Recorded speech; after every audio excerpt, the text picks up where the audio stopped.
Hi Capricorn, welcome to my channel, The Guided Intuitive, and thank you for being here. So guys, we're going to jump in and do a read for you. This is going to be for August 2021. Welcome to August, right? All right, so it all starts with you within the month of, especially as it pertains to the universe. So we're going to focus on you. We're going to get into some of the nitty gritty. We're going to pull a card on your light side and then one on your dark side, and we're going to see how this integrates in for the month. And we're going to take week by week in terms of your month. We're going to see what the universe wants you to know, what wants to come up, okay? And it's not going to be a focus on love. I'll have separate reads in terms of my love, but you'll see that at the end of this video, as well as career and finance, you can check out as well, okay? All right, so let's take a look for Capricorn. I wasn't ready yet. Okay, let's take a look for Capricorn for August 2021. What does Capricorn need to know most when, in terms of their life, in their love life, their work, just overall, what's most important for Capricorn to be aware of? There we go, it fell out. What is this? Lemuria.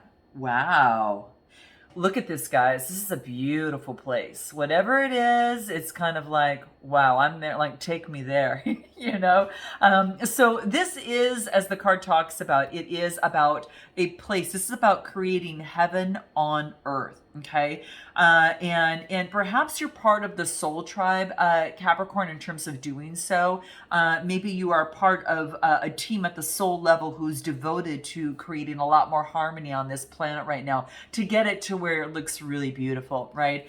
This really card talks about before we were kicked out of the Garden of Eden, it actually just really talks about that there was a life, that everything was in harmony and all beings were equal, right? A rock was just as valuable as the sun. There was nothing even different, A frog was, just like the sun. Everything was equal, right? And so that's what this talks about. So it's creating heaven on earth, and what now it's saying that it's happening. There has been an awakening in this world right now, and a lot of us are part of soul tribes that are in the process of creating heaven in on this earth, right? And it's getting stronger and stronger and stronger. Hey, so that's what's happening here. So what I feel here is that perhaps you too believe that heaven can be a place on earth, and you're part of this transition, right? And I know that it's right now, the affairs of what's happening on this planet right now are very, very difficult. And it's hard to see beyond that, right? But what this is saying is that you keep holding that clear vision of the future because it's a lot closer than you think, okay? So that's what this card always talks about, okay? But the way to heal the world is about starting with ourselves, right? So is starting with yourself. And so that's what this card wants to remind you of. So in terms of the light that wants to shine through, start with you in terms of whatever healing that's necessary, because it starts with you and that's how you help the world, right? And then you can, really believe that you can create change, right? And remember that we're all at a beginning and we're going to rise all over this planet. And so that's what this is really talking about here. I am going to pull a card on your shadow side to see what wants to come up. But first, before I do, let me just pull one card that's going to help you in terms of creating heaven on earth and in kind of that light work, just being a part of, on a soul level, creating a lot more harmony on the planet right now. What is it? Focus on financial discipline, guys, right?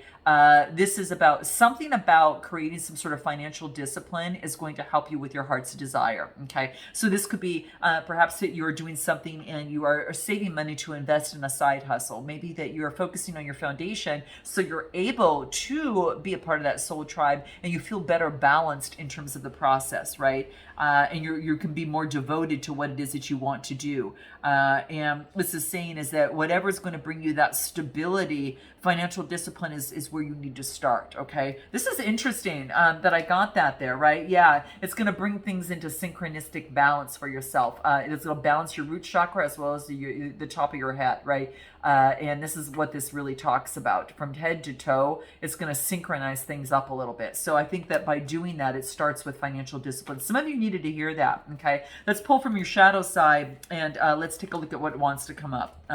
Let's take a look at what Capricorn needs to know most in terms of their shadow side. In terms of August 2021, what's most important? Ooh, guys, we get codependency. Okay, codependency. Now, there's some sort of, this could be some sort of relationship addiction. You can rely too heavily on another person for your self-worth. And this is saying to back that up, okay? Really back that up and give yourself more self-love, okay? And if you need help with that, do check out my meditation. I put up here, but it also my description box for self-love and self-worth. And I think that this might help tremendously. The timing couldn't be more perfect, right? And you're going to see that in my description box, but it's about giving yourself more self-love, right? The more love, when you fill your cup, you're able to fill others' cups even more so, right? And so it's why I always say it starts with you. And I know you're sick of me hearing that from me, guys, but you know what? Here's a girl who goes through the same things that you do. I've got the triggers, right? I got triggers, maybe in a different way, but I still experience triggers, and I still have to learn to maneuver around those on a way that's going to best serve my highest good, my soul's mission, and the life that I desire to live and what I want to create and manifest in my world, right? So that is exactly, I'm doing the same thing. And believe me, if I could give you a blueprint, I think we would all be rich, in terms of how to navigate life. But we all have a different journey that we're on, and different triggers based upon our past, upbringing, our templates that we've learned. And codependency is definitely one of them. So if you find yourself maybe, giving too much in a relationship, look at you guys. This is the timing couldn't be better. We're playing right into this, okay? So it's a red flag for some of you to really pay close attention to. Are you giving too much in a relationship or situation, right? Do you find yourself in, relationships that have been unsuccessful, on a consistent basis? Hold on one second, guys. Hold on. Okay, guys, sorry about that. I knew it was going to be a long one, okay? But it obviously came at the most appropriate time, right? So it may be that perhaps that this is saying for you to go within and really focus on the self-love aspect of this. Because a lot of us, through different templates, we're taught differently, right? Maybe we weren't given the love that we so aspired to as a young child, and has affected our adult life, where we might get into this love addiction, right? We're attached to love in itself, even if it's the wrong person. Maybe that your parents or those who were rearing you as you were growing up as a child, maybe they weren't emotionally available. So you tend to seek out those that are emotionally unavailable just because it's familiar to you. So this is about saying we're getting rid of that. This is saying take a closer look, put the microscope on this, and start focusing on self-love. And the more that you start treating yourself with the value and respect that you deserved even as a child, and even though you didn't get it then, now you can give it to yourself, right? So very, very key, guys, definitely. So that's what's coming through here. So what's going to help you with this codependency thing here? What wants to come through here? Okay, let's take a look at what the numerology. Oh my gosh, you guys, you're getting lots of communications that's coming through on this one here, right? So just it is what it is. You got to play into what's happening here, but this is about communication, and this is about having confidence in you and how you communicate to yourself, and it starts with self-love. Okay, so do check out my meditation. Let's move on. Let's find out what's happening within the month. We're going to take it week by week, okay? So within the month of August here, 2021, what is coming out for you here? What wants to come out for you here? Let's take a look at what that is, okay? So let's take a look. What is this? And this is, it's funny because you'll hear a horn honk once in a while, because when someone backs up out of where I'm at over here, when they back up, they go into traffic, right? So it's kind of like this is like a precursor to that, right? This is like, warning. So this is a warning. Some of you need to hone in on that, okay? So very, very key, all right? Let's take a look. And if you need some assistance with that, hence beyond the read in my description box below. All right, or a rapid change session. And that's a good start. Let's take a look. We've got the 9 of Wands. We've got the 6 of Swords, Capricorn, and we've got the 8 of Swords. Wow. I like this, guys, because this is about change that's happening. Your first week, we've got here, we've got fire energy and we've got air energy, which is Gemini, Libra, Aquarius, and then we've got Aries, Leo, Sagittarius energy. So this is interesting because what wants to come out for you, Capricorn, here is that continuing to persevere, not giving up. You're going through some sort of transition in life. Now, for some of you, this is getting rid of the old energy way of being and moving on into calmer waters, right? But this is you knowing what you've come from, right? And how you are changing perhaps templates or the communication on how you communicate, not only with yourself, but how it affects others as well and how you communicate with others. So what's coming through here is seeing, oh my gosh, I am seeing myself do this. Oh my gosh, I'm recognizing this. Okay, so now I might want to make some sort of change, and I'm going to persevere and go through that transition. So this is a rite of passage, and that's what's happening here. So beautiful energy. I love seeing this. Let's take a look at anything that wants to come out. Anything else? This flipped over, so I'm going to take it. What is it? Find your center. So in this first week, it is about finding your center, persevering, going through a change and then seeing yourself, with this one perspective.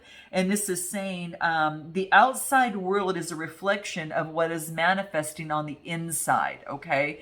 So whatever's coming into play on the outside is already within you and you're attracting that. So what this is talking about in finding your center is that perhaps there's some anxiety or stress that is overwhelming you. But this is an ideal moment to say, when was the last time that I checked in with myself? All right. So it wants you to have that break, all right, to step back, right, and take that tectonic breath to really center yourself in that moment, right? And guys, definitely check out my meditations. They're on a subconscious level. Hypnotically, we'll be able to work with you on that. So it goes into a deeper subconscious level. So do check them out in my description box. But find your center, whatever that is for you, okay? It could be focusing on a hobby, could be something that could be a meditation alone. But take some moment to do to focus on your breath, or to jump on a meditation, or to do something that you truly love to do, right? Where you can get lost in, because that is a form of meditation. Or even getting out in nature can really help. But you're finding your center. What I love about this is that you're persevering through the breakthrough of this transition, and you're seeing yourself objectively, right? And that's what I feel, that this person is seeing themselves objectively of what they've been doing, and they know what it is. So I think you guys know what that is for you. Okay, let's take a look at the second week. What do we have? Second week, bottom of the deck. Yeah, this is about, you're kind of daydreaming about, you know what you've been through. You got this beautiful cup over here. I'm going to kind of look into daydream of how I want to manifest this coming through, right? So I need that moment. I need to take that breath, right? That's what's at the bottom of the deck for the week. We got the Three of Cups, Queen of Swords, and the Page of Swords. Could be doing with an air energy, or you might have that in your chart, or even water energies coming through. But this is about networking. So let's talk about the Three of Cups. It's also about like friendship and community. So this is about those that have your back, getting around those who've got your back, right? So that's what I feel that's happening. The threes are about communication and getting around those that have your back. Then we get the Queen of Swords. Now, she's very perceptive, very keen.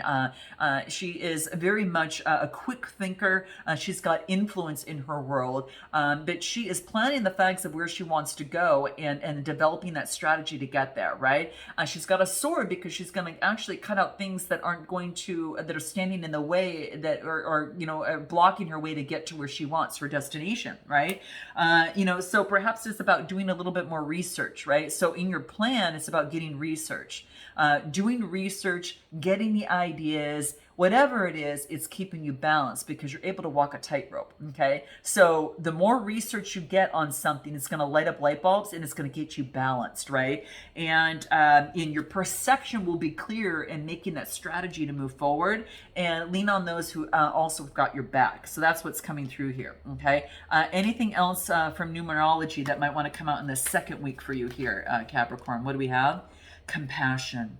Having compassion towards yourself in this process. This 99 card reduces to 100, that reduces to a 1. So this is about, you have developed that compassion, for yourself or for another, or even both. But what this is saying is compassion is within your blood right now, and this is saying is to look at someone. It's coming forth with with compassion. Have compassion towards yourself in this process, right? Be compassionate for yourself in this process. That's going to be key in the second week, okay? Some of you could be teaching and learning, or be around someone that's teaching and learning, and having compassion for that person, or taking on this energy. And it's something that is deep in your heart, that is important for you in your heart, okay? So that's what's coming through here. Beautiful. What's happening in the third week for Capricorn, okay? What's happening? This wants to come out. Ooh, I like this. We got the Fool's card. Let's see, I'm going to make sure these cards are all, okay, good. Just want to make sure they're all upright, okay? So we've got the Fool's card. Okay, guys, I'll take it. Bottom of the deck. Hangman, okay? So good. Looking at something from a different perspective and becoming enlightened. There may have been a little bit of delays, okay? This new beginning. We've got a Fool's card, the Emperor energy, and the Queen of Cups, okay? So beautiful energy. The Fool's card is a brand new beginning, and this is about creating some sort of strategy and balancing out your emotions. So this could be within your love life, or within just life overall. You're on a new journey. You're letting go of this past way of thinking of being kind of tied up. This is saying now you're moving into freedom. Now remember, the first week was the acknowledging this, and then of course we're moving into the third week here is to where you're having a brand new beginning, right? So you are definitely taking some steps, creating strategy, but you're doing so at a balanced point, right? When your emotions are balanced, right? Aries energy, water energy, and then you've got the Fool card here, and this is just brand new energy, knowing that you're protected on this brand new beginning. Okay, so for some of you that is the case. You've got this brand new beginning. You're creating strategy, but you're doing so when you are balanced in terms of your emotions, right? Anything else that wants to come out for this third week? Focus on your health. Make sure your health is balanced. That's going to be key. Fourth week. This is a little bit longer than normal, guys. Let me kick this out for you here. Okay, let's take a look. One more. Nice. Okay, so now we get the Two of Cups, we've got the Four of Cups, and the Pentacles. There's going to be some sort of partnership. There's going to be some sort of partnership between someone that perhaps is maybe, focusing on the next way to go in terms of their life, right? And this is about getting education and more research. So this could be in terms of a partnership. You might be getting more. You maybe been disappointed within the past, but all is not lost. And you've got another cup that is just shining so brightly. But before you use it, you're going to get a little bit more research and do more research on what it is that you want, right? Some of you could be going to school. Some of you could be getting educated, maybe by manifesting by the moon, right? So do check out my moon manifesting candle, guys. But that's about getting you balanced. So we've got this two people coming together. You've got a partnership. You've got, some sort of, partnership or attraction towards something, person, place, or thing. But before you move forward, you're doing a little bit more research in this process. And what can help you within that? Okay, this last week, what can help you? Wow, you guys, some of you, it has to do with the father's love. It's like the father's love for his son or daughter never dies. And this is whether your father is still here or past. This is saying that a father's love and the strongest bonds are going to be are some of the strongest bonds we'll ever experience. Now, my father passed away about a couple years ago, guys, and I feel this is so strong.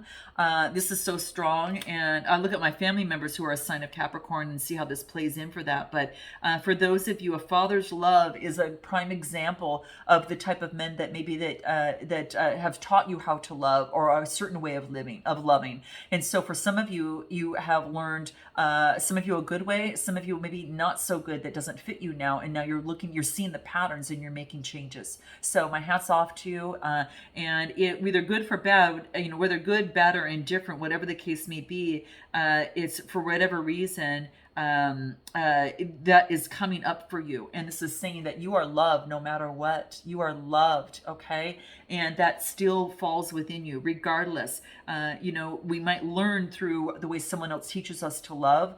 It doesn't mean that we have to adopt it. It means that we can later on decide if we can. When we were young, we may not have had so good of a choice, or not the best of choice. But now, as adults, we can check in and say, is that the type of love that I want now? okay? Because my father loved me to the best of his ability, the way that he could love me, and through no parent, no one's fault. But then moving forward, it's like you're now doing the choosing. What does that look like for you? And have you been repeating patterns in codependency that dealt with a father's love? Okay, guys, I'm sending you lots of love and light. This went longer than normal. Note your comments below, and I look forward to seeing you next time. Until then, namaste.